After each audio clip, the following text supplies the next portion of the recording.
भाई ये है वो स्क्वाड, और इसको एक मरतबा बड़ी स्क्रीन पे हम दिखा रहे हैं आपको। तनवीर भाई ने आज चश्मा लगा के देखा ही नहीं, वरना वो चश्मा लगा के देखते हैं कि चल क्या रहा है। इतना दिल टूटा हुआ है कि वो देख भी नहीं रहे कि आखिर ये स्क्वाड है क्या। हाँ भाई, कैसी लगी आपको स्क्वाड? देखिए, चश्मा लगाने की मुझे जरूरत नहीं थी क्योंकि मुझे पता चल गया था कि क्या तस्वीर अपने आप में कहानी है। सीधी बात है यार, यहाँ पे चीजें ठीक नहीं हो सकती। सर्जरी की बात होती है, जिस तरह हम पहले बात कर रहे थे, सर्जरी में सिर्फ इनको बाबर नजर आता है। T20 में सर्जरी बाबर, वनडे में सर्जरी बाबर, टेस्ट में सर्जरी बाबर। ये लड़के फिर वनडे में कैसे आएंगे? अब T20 की परफॉर्मेंस, PSL की परफॉर्मेंस पे वनडे पे नहीं आ सकते। तो ये अभी तक, मैंने उस दिन भी आपको कहा था, अभी तक ये क्लियर ही नहीं हुआ कि इन लोगों को रेस्ट दिया गया है या वनडे से ड्रॉप। क्योंकि बाबर की परफॉर्मेंस और साइम की वनडे में बेहतर है, वो वनडे से बाहर नहीं होते। तो फिर अब वो किस परफॉर्मेंस, क्योंकि या तो क्लियर कर देना कि नहीं इनको हमने रेस्ट दिया है। रेस्ट कैसा है जब T20 खेल रहे हैं? बांग्लादेश के खिलाफ जो स्क्वाड का ऐलान हुआ है अजहर भाई, 15 रुकनी स्क्वाड, जिसमें बाबर आजम शामिल नहीं है, फखर ज़ाहिर इंजरी की वजह से शामिल नहीं है, और शायद साइम अयूब भी इसमें शामिल नहीं है। कैसे देख रहे हैं आप ओवरऑल स्क्वाड को? देखिए, बाबर भी नहीं है, साइम भी नहीं है, तो आपने वही काम किया कि फिर आपने T20 की परफॉर्मेंस में वनडे से, तो अगर बाबर को आपने वनडे में आप ये समझते हैं कि यार उसकी जगह नहीं बनती, तो फिर ये फिर आपकी ज्यादती है। मतलब अगर वो कह रहे हैं T20 में भी जगह नहीं बनती, वनडे में भी नहीं बनती, तो सिर्फ टेस्ट के लिए बाबर आजम होंगे? फिर सवाल तो ये है। शाहिद भाई, आपसे मेरा सवाल है कि अभी 3 ODIs हैं आपके बांग्लादेश के अगेंस्ट बांग्लादेश में ही, तो उसमें भी ये सुना है कि कुछ प्लेयर्स को ड्रॉप किया जा रहा है। कौन से नाम हैं जिनके ऊपर वो कह रहे हैं कि जी इनको ड्रॉप कर देना चाहिए? बाबर आजम को ड्रॉप करने की बात की जा रही है। नवायर है, इनकी T20 में परफॉर्मेंस अच्छी नहीं रही, लेकिन आप T20 की परफॉर्मेंस पे ODI क्रिकेट से निकालेंगे। 1.5 साल है आपका वर्ल्ड कप का, आपका पिछला साल इतना बुरा नहीं गुजरा। आप चैंपियंस ट्रॉफी में हारे थे, लेकिन आपने ऑस्ट्रेलिया को जाके, ऑस्ट्रेलिया में 22 साल बाद वनडे क्रिकेट हराई। साउथ अफ्रीका को उनके मुल्क में पहली बार व्हाइट वॉश किया 3-0। उसके बाद आप अगर चैंपियंस ट्रॉफी में नहीं रहे तो आपने इतनी तब्दीलियां कर दी। और मैं पहले से कह चुका हूँ, T20 से इसको बाहर करेंगे, फिर वनडे की बारी आएगी, फिर टेस्ट की बारी आएगी। मतलब यानी आकिब जावेद हो गए, ये सिलेक्शन कमेटी, इनकी सर्जरी कब होगी? आकिब जावेद आपको हेड कोच नजर आता है टीम में, ठीक है, वो डायरेक्टर नजर आता है, सिलेक्टर नजर आता है। ये जब 2-2 नौकरियों के साथ बैठे हुए, तो इनकी सर्जरी कौन करेगा? सिर्फ प्लेयरों की सर्जरी होती है। उसके बाद अगर जाहिर सी बात, हर जगह बाबर की बात चल रही है। श्रीलंका के खिलाफ 3 मैचेस में 100 किया हुआ है, ठीक है, तो कैसे बाहर हो सकता है? पता है अब यही तो मैं कह रहा हूँ, खिचड़ी बनी है कि क्लियर तो करो ना कि इनको रेस्ट दिया या ड्रॉप किया। तो फिर अब जैसे फॉर एग्जांपल मैं हूं, मुझे अगर आप रेस्ट देंगे या ड्रॉप करेंगे तो मेरा प्लान उस हिसाब से होगा ना। अगर आप मुझे रेस्ट दे रहे हैं तो मेरा काम है मैं जाऊं अकेडमी में, जाऊं अपनी फिटनेस पे काम करूं, रीबिल्ड करूं। अगर तो आप मुझे ड्रॉप कर रहे हैं परफॉर्मेंस की वजह से, मेरा काम है कि जो टूर्नामेंट हो रहा है मैं उसमें जाऊं, परफॉर्म करूं। लेकिन अब यहाँ पे कुछ क्लियर नहीं है, तो ये लड़के फिर वापस कैसे आएंगे वनडे की साइड में? तो देखिए बात है, वर्ड ब्लंडर यूज करना ना वो अच्छा नहीं है, लेकिन मिस्टेक भी नहीं कहा जा सकता ऐसी चीजों को।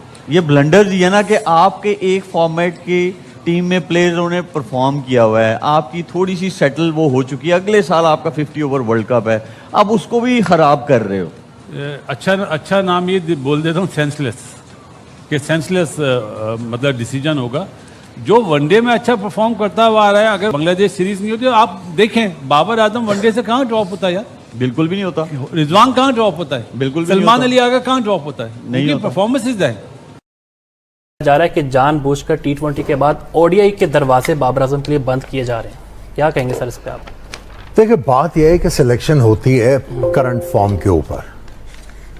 अगर करंट फॉर्म उनकी इतनी अच्छी नहीं है और वो पाकिस्तान क्रिकेट बोर्ड का जो थिंक टैंक है वो ये समझ रहा है कि इनको रेस्ट चाहिए और इनको थोड़ी सी डोमेस्टिक क्रिकेट में जो है फीचर करना लाजमी है, तो आई थिंक उसमें कोई मुज़ायका नहीं है। और उसमें देखें, बात यह है कि पहले वर्ल्ड कप T20 में आप उसको बाहर बिठाने की कोशिश कर रहे थे, वावेला मचा हुआ था कि ये क्यों खेल रहा है, इसका नंबर ये क्यों है, ये डिजर्व नहीं करता, ये वो। जैसे वो बाहर हुआ है तो अब लोगों ने अपनी ओपिनियन चेंज कर ली है। देखिए, बात यह है कि करंट फॉर्म के ऊपर होता है। प्लस अगर भाई ये जितने भी लोग थे चीख रहे थे ना, चलो मैं नहीं चीख रहा था बाबर के लिए T20 में, बाकी तो ये चीख रहे थे ना इसको बाहर करो, बाहर करो, बाहर करो।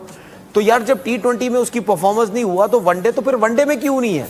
सलमान आगा का नाम आ जाता है, किस बेस में नाम आता है? क्या किया T20 में? सुन अब फहीम अशरफ हो गया, सलमान आगा हो गया और शाहीन अफरीदी हो गया, ठीक है।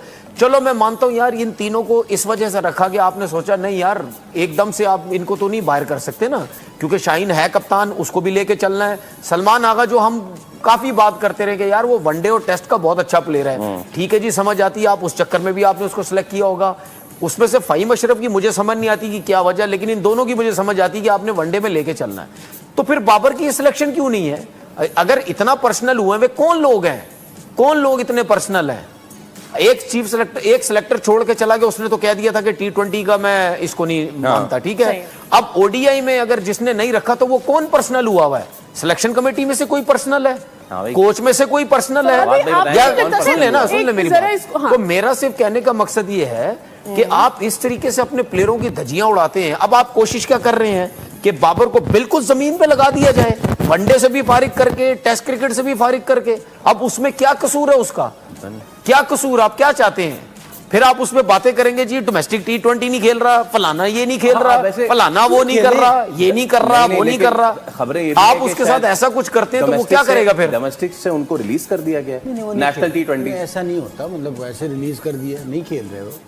जय हिंद दोस्तों, आपको ज्ञात होगा कि पाकिस्तान और पाकिस्तान की मीडिया भारत के बगैर अपना खाना पानी चला ही नहीं सकते। पाकिस्तानी यूट्यूबर्स हो, उनकी मेन मीडिया हो या उनके मीडिया पर्सनल्स जो कि यूट्यूब पर बैठकर ही अपना दाल भात चलाते हैं, उनको भारत के बगैर कुछ भी दिखाई या समझ में नहीं आता है। इन लोगों की मजबूरी ये है कि भारत को मन से घृणा करने के बाद भी भारत की प्रशंसा करनी पड़ती है और कुछ न कुछ सकारात्मक बोलना पड़ता है। हालांकि इनके चेहरे के हाव भाव से हमें पता चल जाता है कि ये जो बोल रहे हैं उस सब पे इनका विश्वास बिल्कुल नहीं होता। जहाँ तक बात रही पाकिस्तानी मीडिया और यूट्यूब चैनल्स की, भारत के बगैर इनका दाना पानी चल ही नहीं सकता। ये जब तक भारत को कोस न ले और या भारत की कुछ कमियां न बता दें, इनका काम चलता ही नहीं है। मनोरंजन का क्षेत्र हो या बात हो खेल जगत की, चाहे विज्ञान का क्षेत्र हो, चाहे पॉलिटिकल